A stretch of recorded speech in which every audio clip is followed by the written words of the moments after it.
माघ मास महत्तम 25वां अध्याय। बोलो विष्णु भगवान की जय, लक्ष्मी माता की जय।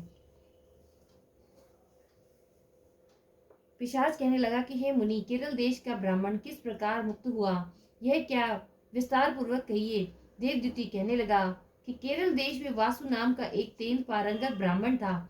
उसके बंधुओं ने उसकी भूमि छीन ली, जिससे वह निर्धन और दुखी होकर अपनी जन्मभूमि त्याग कर देश देश में घूमता किसी व्याधिग्रस्त होकर मृत्यु को प्राप्त हो गया। उसका कोई बांधव न होने के कारण उसकी और वैदिक क्रिया नहीं हुई और न ही उसकी दाह क्रिया हुई। इस प्रकार क्रिया के लोप होने से निर्जन वन में प्रेत होकर चिरकाल तक वह फिरता रहा। शीत ताप भूख प्यास से दुख से हाहाकार करता हुआ वह नंगे शरीर रोता फिरता था, परंतु उसकी कहीं सहती नहीं दिखाई देती थी। सर्वथा दान न देने से वह अपने कर्म से रहित है। लोमश ऋषि बोले कि प्रेत यह वचन सुनकर कहने लगा कि मेरे साथ ऐसा होने का कारण सुनो। मैंने भी कभी ब्राह्मणों को दान नहीं दिया, अत्यंत लोभी, क्रियाहीन, दूसरे के अन्न से पलने वाला और अकेला मिठाई खाने वाला। मैंने कभी किसी को भिक्षा नहीं दी, ना दूसरे के दुख से दुख हुआ। प्यासे प्राणियों को मैंने कभी जल नहीं पिलाया। मैंने कभी छाता जूता दान नहीं किया, ना किसी को कभी जल का पात्र, पान या औषधि, किसी अतिथि को हाकर उसका सत्कार किया। अंधे, वृद्ध, अनाथ और दीनों को मैंने कभी अन्न से संतुष्ट नहीं किया, और ना किसी रोगी को रोग मुक्त होने में ना कभी ब्राह्मणों को दान दिया, ना कभी अग्नि में हवन किया। वैशाख आदि मास में किसी को ठंडा जल नहीं पिलाया, ना ही मैंने बड़ या पीपल का कोई वृक्ष लगाया, ना किसी प्राणी को बंधन से छुड़ाया, कभी कोई व्रत करके शरीर को नहीं सुखाया। इस कारण मेरा पूर्व जन्म बुरे कार्यों में ही व्यतीत हुआ। मेरे पूर्व जन्म के कर्मों से ही मेरी यह गति हुई।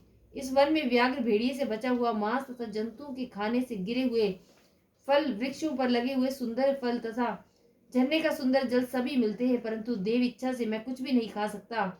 सर्प की तरह केवल उआवन भक्षण करके जीवन व्यतीत करता हूँ। बल, बुद्धि, मंत्र, पुरुषार्थ से मनुष्य अलभ्य वस्तु भी पा सकता है। पुरुषार्थ से मनुष्य अलभ्य वस्तु को नहीं पा सकता। लाभ, हानि, सुख दुख, विवाह, मृत्यु, जीवन, भोग, रोग तथा वियोग में केवल भाग्य ही कारण होता है। कुरूप, मूर्ख, कुकर्मी, निंदित तथा पराक्रम में हीन मनुष्य ही भाग से ही राज्य भोगते हैं। काने, लूले, लंगड़े, नीतिहीन, निर्गुणा, नपुंसक भाग्य से ही राज्य प्राप्त करते हैं। पर्वत पर भी बलवान राक्षस पिशाच रहते हैं, जिनमें से कभी कभी कोई कहीं कहीं वन में फिरते हैं, अपने कर्मों के अनुसार अन्न जल प्राप्त करते हैं, परंतु आपको उनका भय नहीं होना चाहिए, क्योंकि धर्मात्मा पुरुषों को उनकी पवित्रता ही रक्षा करती है। ग्रह, नक्षत्र, देवता सर्वथा धर्मात्माओं की रक्षा करते हैं। यह पिशाच आप जैसे भक्त की तरफ आंख उठाकर भी नहीं देख सकते। जो नारायण की, भगवान की भक्ति से पवित्र रहता है, उसको प्रेत, पिशाच, गंधर्व, काकिनी, शाकिनी, ग्रह, रेती, यज्ञ मात्र, यह भयंकर ग्रह, कृत्या, सर्व, कुष्मांड तथा दूसरे दुष्ट जंतु पवित्र वैष्णव की तरफ देख भी नहीं सकते। जिसकी जीवा पर गोविंद का नाम रहता है, हृदय में वेद तथा श्रुति विद्यमान है, जो पवित्र और दानी है, ऐसे जीव को मैं कभी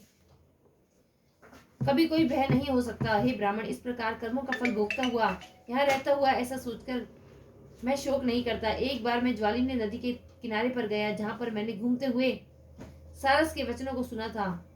इति श्री पुराण महात्म्य में 25वां अध्याय संपूर्ण। बोलो विष्णु भगवान की जय, लक्ष्मी माता की जय।